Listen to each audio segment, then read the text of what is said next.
नमस्कार, DV news में आपका स्वागत है। एक टीवी शो के दौरान पैगंबर मोहम्मद पर अपनी टिप्पणी के लिए आलोचना झेलने वाली भाजपा की पूर्व प्रवक्ता नुपुर शर्मा का सपोर्ट कर भारत में चर्चा में आए गेट बिल्डर्स नीदरलैंड के अगले प्रधानमंत्री हो सकते हैं।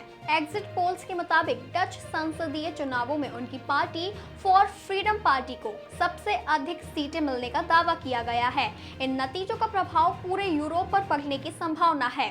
गेट का मिल रहा समर्थन यह बताता है कि यूरोप में इस्लामोफोबिया बहुत तेजी से फैल रहा है। बिल्डर्स पैगंबर मोहम्मद के बारे में आपत्तिजनक टिप्पणी करने के अलावा इस्लाम को पिछड़ा धर्म बता चुके हैं। बिल्डर्स कई बार कह चुके हैं कि वे नीदरलैंड्स में मस्जिदों और कुरान पर प्रतिबंध लगाना चाहते हैं। बिल्डर्स ने नुपुर शर्मा प्रकरण के समय अपने सोशल मीडिया अकाउंट पर लिखा, अलकायदा जैसे इस्लामी आतंकवादियों के आगे कभी ना झुकें, वे बर्बरता का प्रतिनिधित्व करते हैं। पूरे भारतीय राष्ट्र को अब नुपुर शर्मा के पक्ष में एकजुट होना चाहिए और उनका समर्थन करना चाहिए। अलकायदा और तालिबान ने वर्षों पहले मुझे अपनी हिट लिस्ट में डाल दिया था। एक सबक आतंकवादियों के सामने कभी न झुके, कभी नहीं। बिल्डर्स की जीत कई मायनों में अहम है। यह तय है कि जल्द ही यूरोप की राजनीति में अभी और बदलाव देखने को मिलेंगे। जिस तरह यूरोप में इस्लामोफोबिया बढ़ रहा है, उसके नतीजे अंतर्राष्ट्रीय संबंधों पर भी पड़ेंगे। बिल्डर्स अपने आप्रवासन विरोधी विचारों के लिए कुख्यात है। विशेष रूप से मुस्लिम देशों के आप्रवासियों को निशाना बनाते रहे हैं। उन्होंने कुरान की तुलना हिटलर के माइन कैंप से की है और इस पर प्रतिबंध लगाने की मांग की है। यह परिणाम उन चुनावों की श्रृंखला में नवीनतम है जो यूरोपीय राजनीतिक परिदृश्य को बदल रहे हैं। स्लोवाकिया से लेकर स्पेन और जर्मनी से पोलैंड तक लोक लुभावन और कट्टर दक्षिणपंथी पार्टियों ने चुनावों में कुछ हद तक जीत हासिल की है।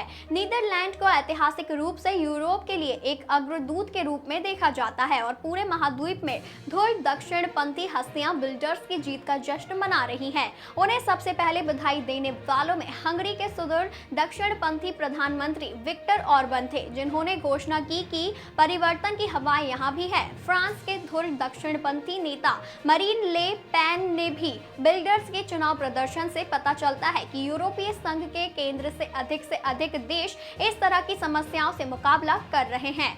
रिपोर्ट के अनुसार इस्लाम विरोधी ग्रीड की जीत नीदरलैंड की राजनीति ही नहीं बल्कि यूरोपीय राजनीति को भी हिला कर रख देगी। यूरोपिया के खिलाफ यूरोप का आम जनमानस संगठित हो रहा है।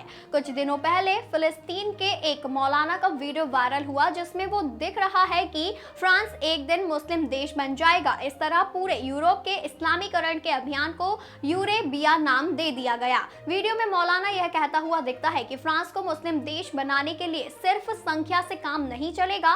यह वीडियो कई साल पुराना है, किंतु फ्रांस दंगों की आग के चलते इसने यूरोप और इस्लाम की खाई को और चौड़ा करने का काम किया है। अमेरिकी रिसर्च सेंटर प्यू रिसर्च के अनुसार वर्ष 2050 तक यूरोप के कुछ देशों में मुस्लिम आबादी 25% से अधिक होगी, जिससे संघर्ष और बढ़ेगा। यूरोप में पुनर्जागरण के पश्चात समाज के केंद्र से धर्म बाहर हो गया और धर्मनिरपेक्षता हावी हो गई, जबकि मध्य एशिया में शिया सुन्नी के संघर्ष ने इस्लामिक कट्टरपंथ को बढ़ा दिया है। यही कट्टरता अब धर्मनिरपेक्ष यूरोप पर भारी पड़ती नजर आ रही है। इस तरह यूरोप में आम लोगों में इस्लामोफोबिया बढ़ रहा है।